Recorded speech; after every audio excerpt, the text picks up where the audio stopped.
This was the old workshop in my little garden, and it was cold and damp in the winter, boiling hot in the summer. I had to underpin the existing walls, which was back-breaking. Check out the full video on that. Taking the roof off there, and the wall is about to come down.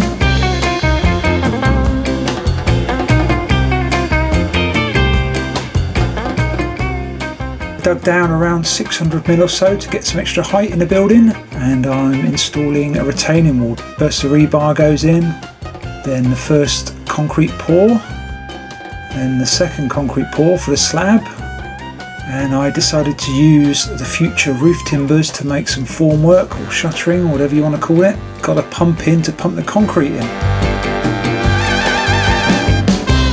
I think those retaining walls literally are bomb proof. The bricklayers in to do all the brickwork there, great job, and I put the roof on. There I am. Time to felt and batten. Some roof insulation. There was some insulation that went between the rafters as well. Putting the fascia on and doing the roof tiling.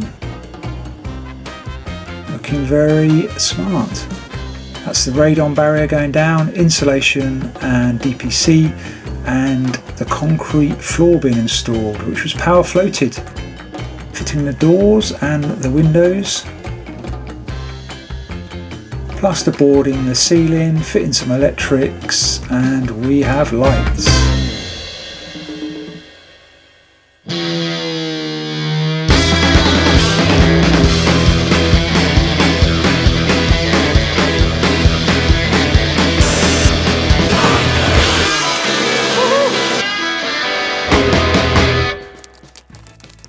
Is about 328 degrees outside at the moment, so I've snuck into the old workshop where it's super well insulated, so nice and cool, and I'm going to crack on with a bit of electrics. I think first thing I want to do is run conduit all the way along the perimeter of the room here, and in the UK it needs to go a minimum 450 high off the ground, which would take me, if I went to 450 right on that line there. I think what I'm going to do is just come up a little bit, so that'll be around, yeah, just under 600, and I'm going to run it along that blockwork there.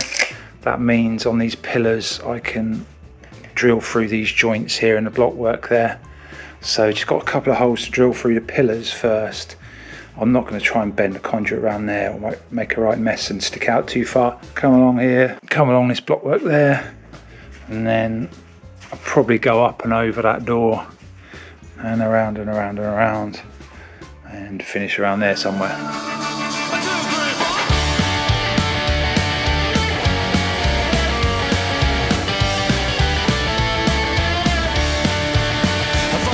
Decent sized holes through both pillars there. Just laid out the sockets. I have sort of roughly drawn this on a bit of paper, but I just like to get a bit of an idea of how it's going to look, and I'm just going to not put any sockets underneath windows, for somehow that just looks odd if I see a socket under a window.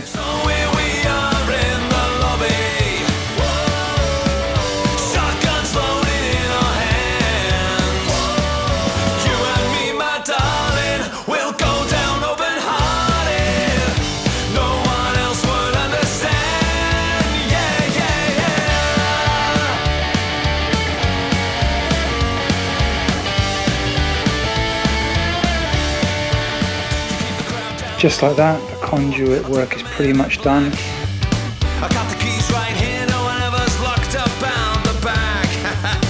These little moments. There's 12 sockets in total, and I have had a bit of a tidy up of the room. I actually stuffed some of the insulation up there for now. It's kind of out of the way. Eventually I'll probably have shelving up there anyway. Before I run all the wires through the conduit, I need to get some wiring from the consumer unit to the first socket, which is going to go there. And I'm going to do that using SWA cable, so I'm going to come down from the consumer unit through that wall and back up this wall. I don't want to have another load of conduit going up and over that door if I can help it.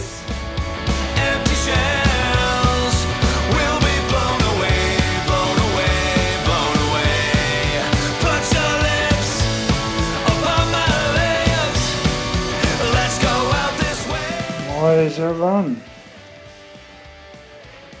Not too difficult a job on most of these runs. These swept bends aren't too bad, you can pull the cables through there, but when it comes to these tight ones in the corner, probably this was the worst section. 2 tight bends together, a bit awkward, but it's all doable.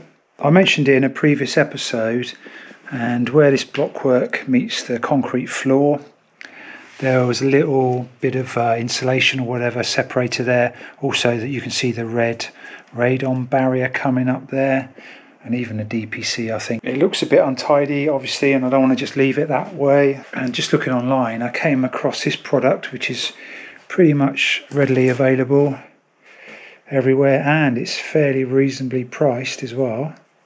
It's like a cement repair thing, but it's also slightly flexible and a sealant, and I've just been trying that out. Never used it before, and this is a couple of sections I've done already, and I'm really pleased. I've been masking taping both the wall and the floor first to make some nice clean lines. Once you've squeezed it out with your caulking gun, you can actually spread it around a bit, and I've just been using this bit of conduit just to get a nice curve on it. I've really fallen in love with this stuff, really easy to apply, and now it's dried, it's exactly the same colour as the floor finish. Now it looks like the walls are actually built up off the slab.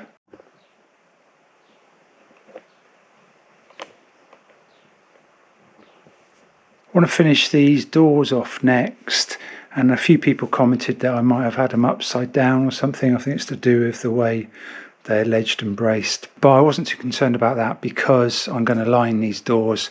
But first I'm going to cut some insulation to go in these areas. These are the bits of insulation. Got another 2 there for the bottom 2, and then there's 4 more over there for the next door, so got all those cut.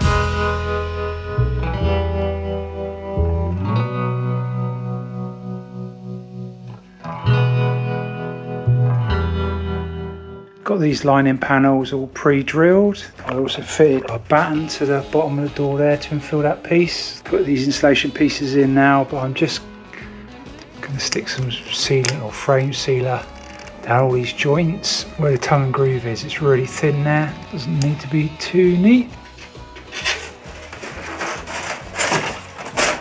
There we go, all the insulation's in. I've actually got a bit of leftover damp proof membrane, and I'm just going to staple a sheet of that on the back of the door here. It's just going to act like a vapour barrier.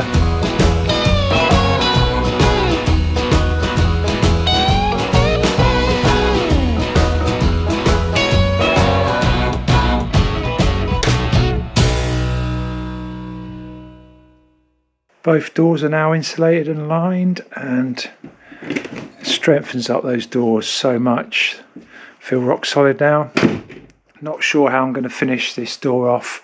I may even do some more panelling to make it look like a Victorian door, not sure. With this door, because it's just in a lobby, no one's really going to be staring at it at all. I've just put some button head screws on there. And the next thing I want to do is trim around all these windows, and I'm going to start with the window sills, some window board with like a curved edge on one side.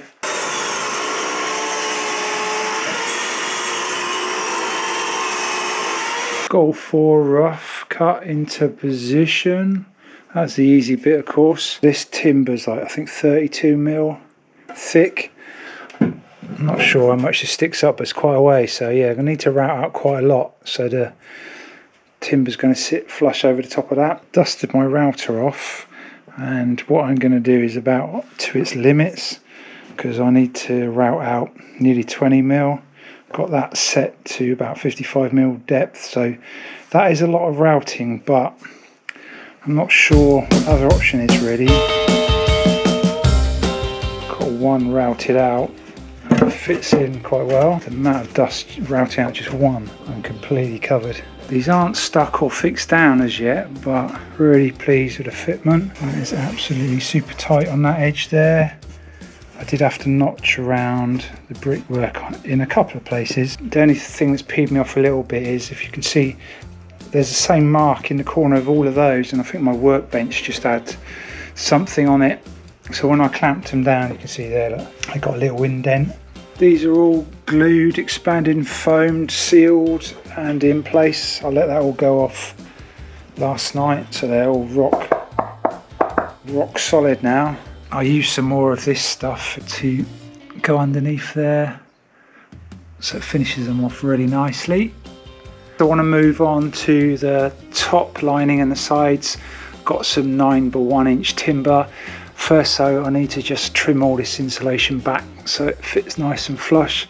So I'm going to create a bit of a mess, I'm afraid, but I think every one of these, yeah, you can see the insulation's hanging down. Top piece is cut. This is the only one I just had to notch out the little corners there, just because the brickwork's not 100% consistent. And next I've got to cut all the sides. In a few places, this external brickwork skin just sticks out further than the internal blockwork. I don't know if you can see that, but what that's doing is causing the timber to not sit at right angles, and I want it to all be kind of uniform, symmetrical. So what I'm going to do is just dig my router out again and then just route along this edge just so it sits flush. It's only on 3, 1, 2, and there's one on that one that sticks out slightly.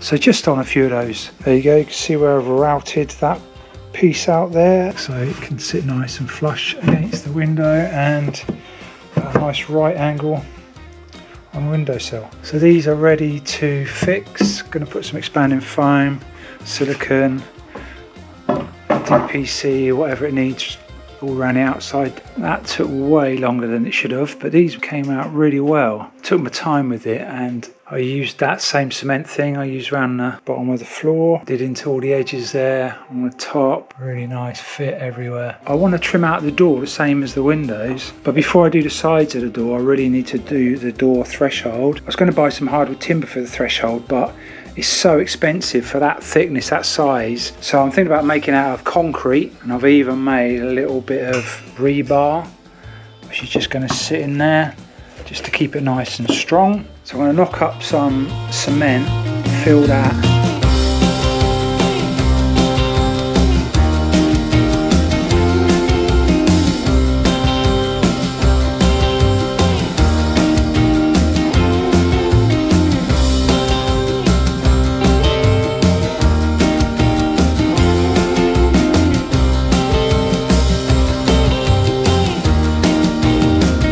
Gone off overnight, so let's pull all the mini shuttering off and see how it looks. You can see there I've got a plasterboard prop there holding the shuttering that way, and there's another one holding it down. There we go. I'll just give this a quick clean up and we'll see how it looks. Tidied up the edges a little bit, and I ran a bit more of that cement, whatever you call it, filler stuff around there, just to tidy it all up. Door open.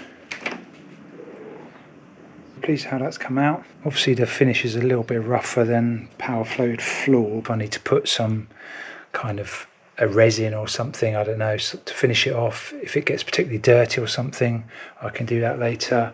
I mean, it's probably better a little bit rough anyway, it's like non-slip. But yeah, it's looking really good. Really finishes that off, and that allows me now to do the same as we did on the windows, and I can line this with some timber. That's the top one there, left side, right side, got holes drilled, got the screws and plugs ready there. Just going to go around and do my usual thing of sealing it all with some whatever it needs, really, DPC or sealant, expanding foam, and then we can get these pieces fitted. This door lining is done, looking very smart. A little bit of finishing off to do. Now this other door is a bit different because I am actually going to fit a second door in here, so I've got this frame to fit in first, and that'll mean it'll have a smaller piece of timber in between. Made a right mess with all this leftover insulation, but I've just put it all in the lining of this door.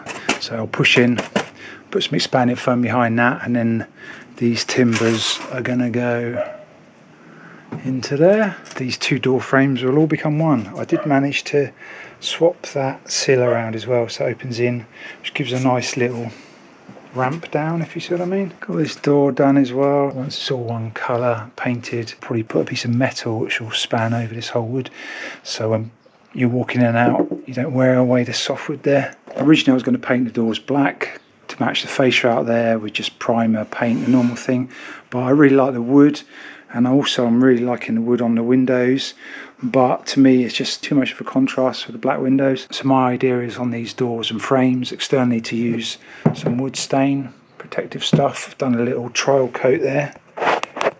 That's just one coat of this wood stain. I think you need 3 coats, so it will be darker, but yeah, quite like that. So you can kind of see the wood through there, but you've got that black finish. I think that will tie it in. First off, I need to sand all this down and use my little orbital sander with some 120 grit.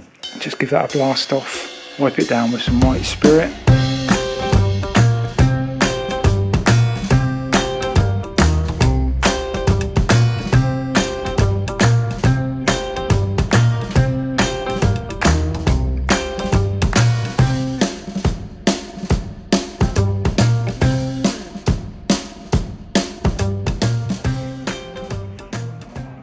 On the tin it says 4.5 square metres, and there should be enough to do 3 coats on 2 doors. Basically done 2 coats on 1 door, so I need to pick up another one of those. But while that second coat's drying, I'm going to start doing some varnish on the windows actually. And I've got this stuff, again it's satin ebony or satin black interior varnish, and I'm going to do all the windows with that. So I'm hoping that is going to roughly match the door on the outside, if you see what I mean. But it should also tie it into the window, which is black.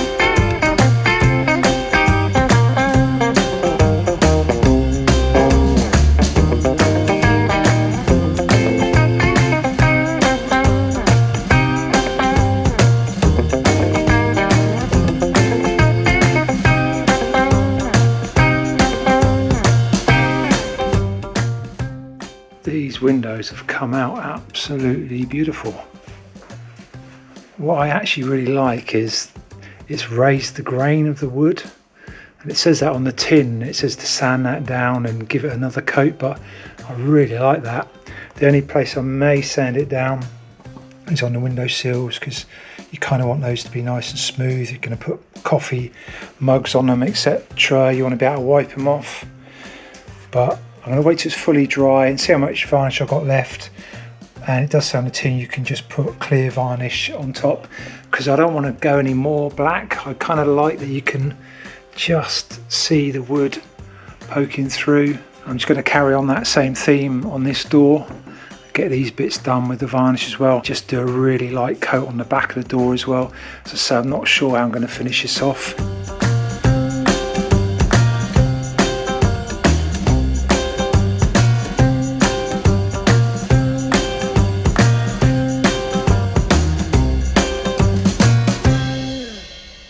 Let's see where we've got to.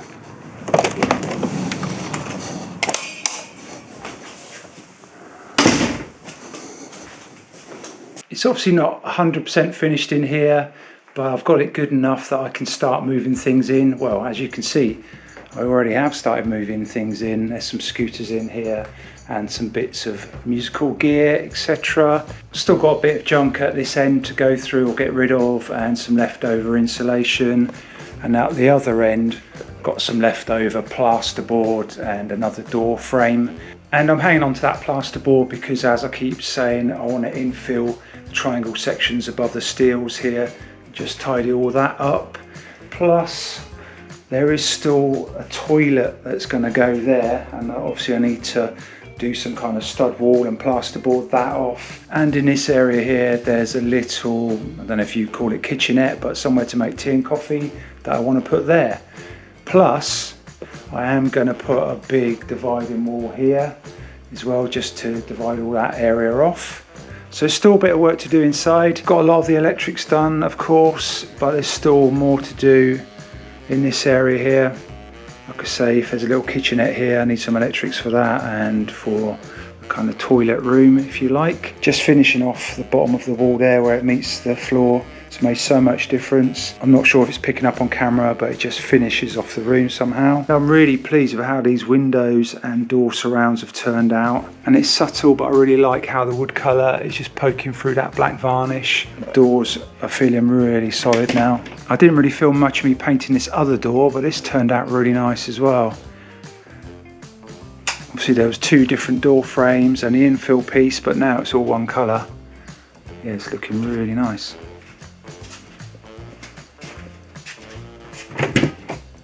Pretty much all the messy, dusty, dirty stuff is done in here. I can actually put some shelves up and, as I say, start moving stuff in. And that's it for this video. The inside is pretty much done. I'll probably do one more episode on finishing stuff on the outside of the building. There's some soffit to do on the eaves overhang, plus some landscaping, some ramps up to each door, etc. just to finish the whole thing off. I'd really love to hear all your comments on the finish of the window surrounds, the industrial style conduit electrics, etc. Let me know what you think of that. And if you've enjoyed the video, don't forget to give it a like. Really appreciate all the interest I've had in this old workshop redevelopment project. I was really unsure whether to film any of it, but yeah, that's really nice that you guys are keen to follow along. We do have merchandise for sale, Cobweb Garage t-shirts, hoodies, and even some mugs. You can find us on Facebook and Instagram, and we'll see you on the next one. Thank you very much.